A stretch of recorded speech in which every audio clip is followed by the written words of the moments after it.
felt satisfied about the idea that when you're not conscious of the world, it's not there.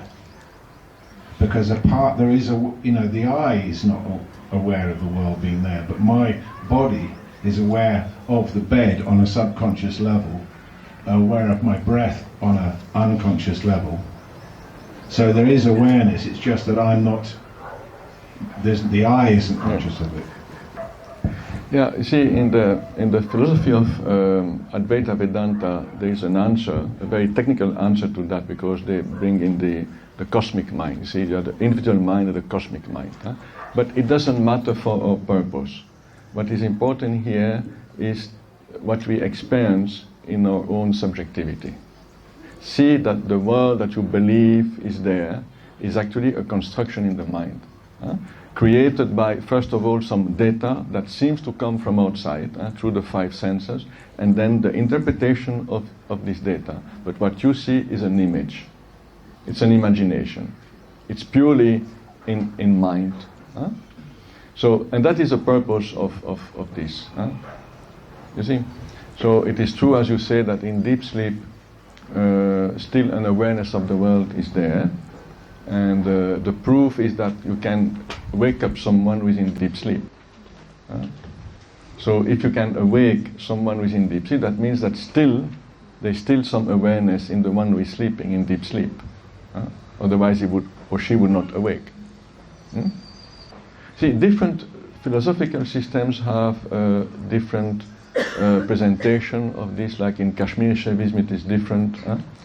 In Advaita-Vedanta, all what you see is eventually a sort of illusion or delusion. You see, because all there is consciousness. So you cannot say that you are here and there's a world out there. It's not like that. They have no fundamental existence. It's a temporary phenomenal existence that is very different. So ultimately, is there really any difference between when I might have a very vivid dream, and in that moment that I'm having that very vivid dream, things seem solid, they seem to be different from each other, but when I wake up I realize that they're all made of the same substance, and that it was just a dream that spontaneously arose. Yeah. Is there any difference with what's happening right here? There's no difference, because what you experience in the waking state is also a sort of dream. You know the story of Janaka, the king Janaka. So he had a dream in the night. He was a beggar in the dream, but it was a vivid dream, as you say. And then when he woke up in the morning, he had a doubt: am I the king dreaming that he's a beggar, or am I the beggar who is dreaming that I'm the king? So therefore he called all the learned pandits of his kingdom, but no one could give a satisfying answer. And then at the last moment there was this young Ashtavakra who came, and he said, "Your Majesty, you are neither the king in the waking state nor the beggar in the dream state. You see, what you are is actually the consciousness.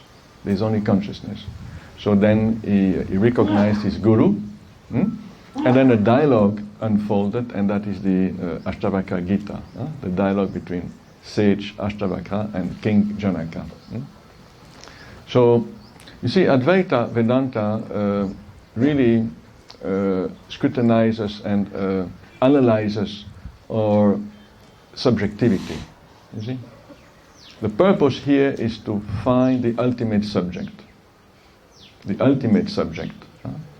And the ultimate subject is not even localized. It is consciousness which is all-pervasive, and which is the essence of everything. All the rest, all the distinction that we are making, that's why in the verse they say it's futile to discuss on is that existing or not, is it sentient or insentient. You see, it's all futile because there is only consciousness. And we will see in due course of time now, with the verses that Bhagwan will introduce the technique of self-inquiry. And that's only an introduction.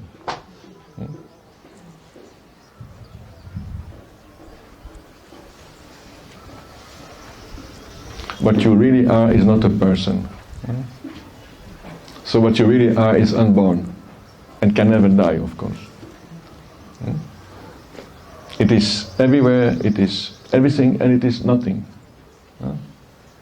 It's impossible also to define it with words, as the mind cannot grasp it.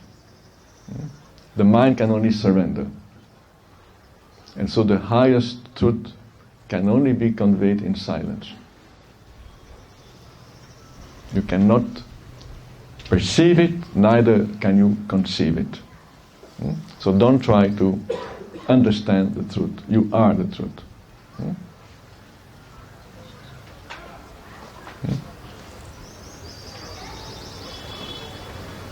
Whatever you understand is not the truth. It's a philosophy, a creation, imagination of the mind. So the purpose of the philosophy of Advaita is to finish with all the philosophy. Nothing will remain, not even the Advaita philosophy.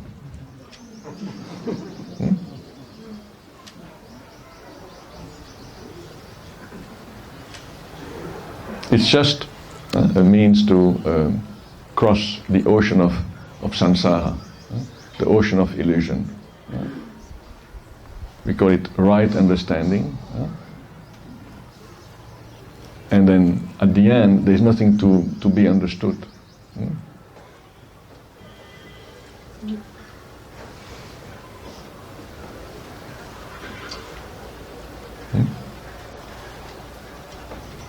It's a raft that helps you to cross the river. And once you are at the other shore, you don't need the raft, but you can send it back to somebody else who also wants to follow the same steps.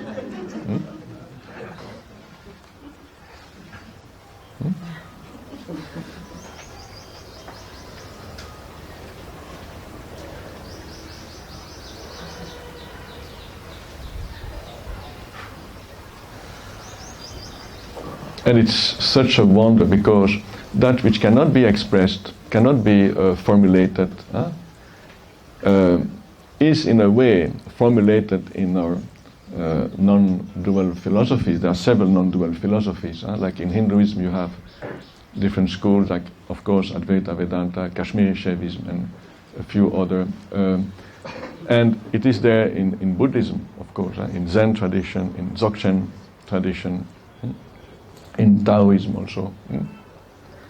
And these systems are only means, you see, temporary means to come to the no philosophy, in the direct experience of truth.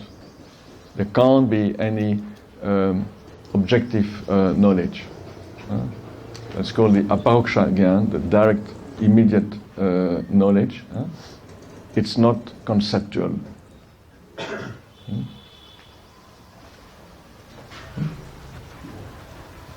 But because the confusion happens in the mind, you need to deconstruct all this imagination in the mind.